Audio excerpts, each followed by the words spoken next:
ये सरकार जो भूमि अधिग्रहण कानून 2013 जो ऐतिहासिक कानून आपके कार्यकाल में बना था, उसका एक बाईपास कर रही है और जमीन छीनने का एक चोर दरवाजा लेकर आई है land pooling policy. Land pooling policy में विकास का नाम ऐसे दिखा दिया लोगों को कि विकास के भागीदार बनो और अपनी जमीन दे दो।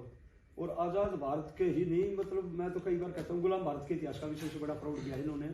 उन शर्तों पर किसानों का रजिस्ट्रेशन कराना शुरू कर दिया 2019 से, जो शर्तें किसान के पास है ही नहीं। आपत्ति सुझाव डीडीए ने मांगे, हमने लिख के दे दिए। 5000 से ज्यादा किसानों को हमने साइन करा के दिए डीडीए में। जन सुनवाई में हम गए, सब बट्टे खाते डाल दिया कूड़ेदान में और रजिस्ट्रेशन खोल दिया कि भाई किसान अपना स्वेच्छा से विकास के भागीदार बनो। और 70% की जो सहमति का कानून आपने बनाया था ना कि एक अधिग्रहण में, उसका मतलब उसको दूसरे तरीके से पेश कर दिया कि जिस सेक्टर में 70% की सहमति आ जाएगी हम उसमें काम शुरू कर देंगे। 18 अगस्त 2022 को केंद्रीय शहरी विकास मंत्रालय ने एक नोटिफिकेशन निकाल दिया कि लैंड पूलिंग पॉलिसी को हम एक्ट बनाएंगे, यानी कि डीडी एक्ट 1957 में हम संशोधन करके और इस लैंड पूलिंग पॉलिसी को लैंड पूलिंग एक्ट में बदलेंगे। अब हमारी चिंता ये है कि ये जो लैंड पूलिंग पॉलिसी है ये संविधान के भी खिलाफ है और ये कानून के भी खिलाफ है। 20 सूत्रीय कार्यक्रम के तहत आपकी सरकार ने जो प्लॉट दिए थे, जो खेत दिए थे ना, उनको आज तक मालिकाना हक नहीं है। और हमारा जो गांव है, जिसे रेवेन्यू में एक शब्द है लाल डोरा, उसको हम इंग्लिश में कहते हैं आउटर फिरनी रोड का लेते हैं। जो गांव की आबादी उसके अंदर अंदर है, बाहर हमारे खेत है।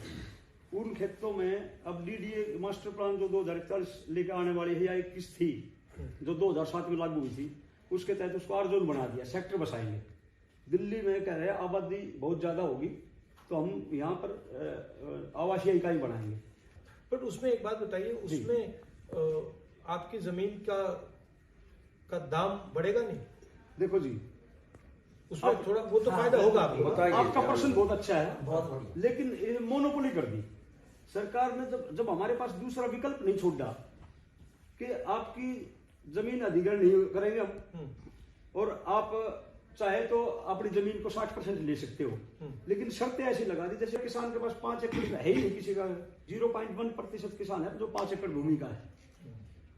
तो उस पर जो दूसरी शर्त है वो ऐसी लगा दी जैसे, तो आपकी जेब में डेवलपमेंट चार्ज 20 करोड़ रुपए होंगे तो ही आप सेक्टर में जमीन ले पाएंगे। जब बिल्डर को ये पता है कि ये एक भी किसान अपनी जमीन, विकसित भूमि बोलते हैं डीडीए, विकसित भूमि जमीन नहीं ले सकता 60%, क्योंकि ये 2 शर्तों में फेल हो गया, 100% किसान फेल हो गया।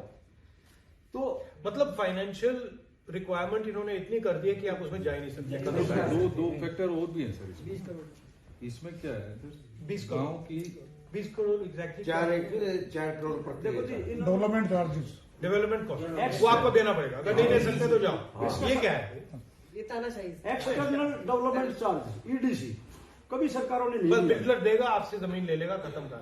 सर इसमें भी ना लैंडलेस सबसे ज्यादा पिस रहा है। सर सेकंड थिंग, गांव की ज्यादातर जमीनें जो है ऑलरेडी व्यापारियों ने खरीद ली है, तो हम जो गांव का व्यक्ति है उसको उसका कोई ज्यादा बेनिफिट वैसे भी नहीं मिल रहा है। इसमें तो अगर है, अब तो हमारा तो विनाश है और डीडीए सरकार और जो बिल्डर और जो उसमें बसेंगे उनका विकास, एक तरफा विकास है। और ये एक तरफा विकास ग्रामीण। अब आप क्या मुझसे क्या चाहते हैं?